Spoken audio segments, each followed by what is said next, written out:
Hi guys! For today's video is nagtanong ako sa mga ibang tao or sa followers natin na as a mother, what is your preparation before your kids going to school? So nagtanong ako guys, and then panoorin natin yung mga video nila.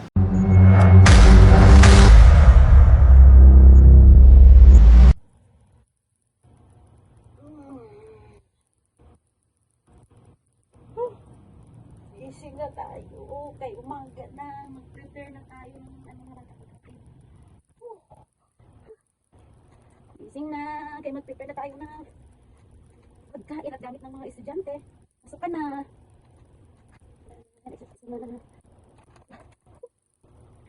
Oh, good morning mga palangga. Mag-prepare na tayo ng pagkain ni ate at ni kuya. Morning, morning. Isa-isa. Ito din isa. Uy! Gising na! Good morning! Ala, good morning! Magluto na tayo ng pagkain ni ate at ni kuya. Good morning! Ay, mag-sleep pa siya. Mag-sleep pa. Sige, sleep muna, sleep. Hello, good morning mga mami. So sa morning, ito yung kadalasan natin. First na ginagawa ay nagluluto. Nag-prepare na pagkain ng mga bata. So, nililito ito mga yung hugas na. Kasama na dito yung pambaon nila at yung kanilang almusal.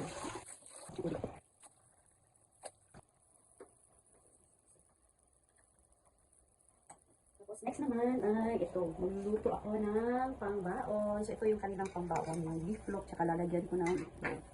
Pagkatapos nito, itong isda. Ayan. So nabili ko siya. Napakamura ng isda ngayon sa palengke. 60 pesos isang kilo. Mura ng isda ngayon. So, unahin ko munang lutuin itong pangbaon ng mga kids, pangbaon ng estudyante.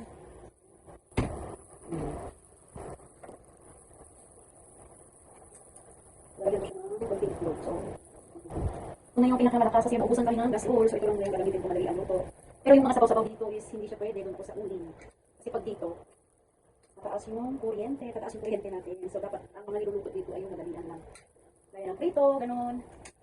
Madali ang luto. Yan, hindi ko masyadong nainit yung antero. Hindi naman didikit kasi yung yung lulutuin ko, hindi naman siya didikit sa kawali. Kasi yung kawali is parang non-stick siya.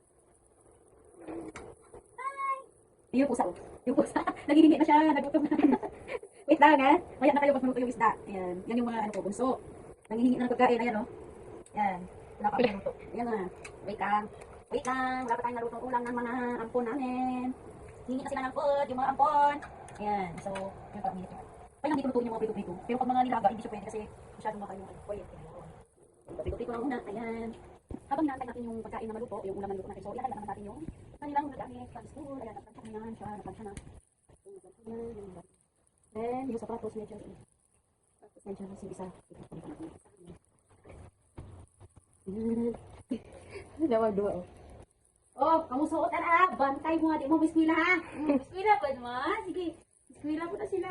So, ayan, puntahan na natin ulit yung niluluto natin kung naluto na. Ayan, so. Ay, sa egg. Hindi natin naluto na, kailangan pambaon. Hintayin natin yung kanilang natin yung talaga. Ito yung madaling lutuin na pambaon. Ayan. Hindi na nga, luto na siya at isusunod naman natin yung pang-alusal na isda. Ayan, isda yung pang-alusal tapos ito yung pambaon. Ayan. Naluluto na siya. Kunti na lang.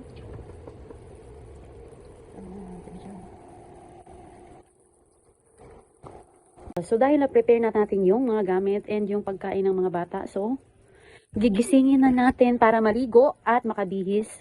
Tapos kakain, ayan. Ay, maligo muna, tapos kakain. Tapos magbibihis, ayan na. Oy, gising na! Pasok ka na, oy, hindi na pwedeng gumising ng tanghali. Gising na, gising. Ayan, gising na. Dali na, dali na. Dali na, dali na. Maligo, maligo. Tapos kakain, kain na lang muna. Tapos maligo. Estudyante. Kasi pasokan na, hindi na pwedeng magising ng tanghali. Ayan. Prepare tayo ng baon.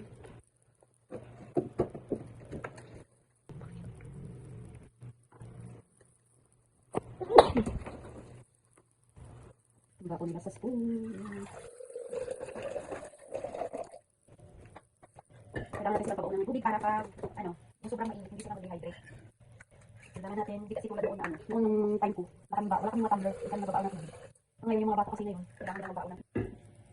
So, ito. Thanks for watching!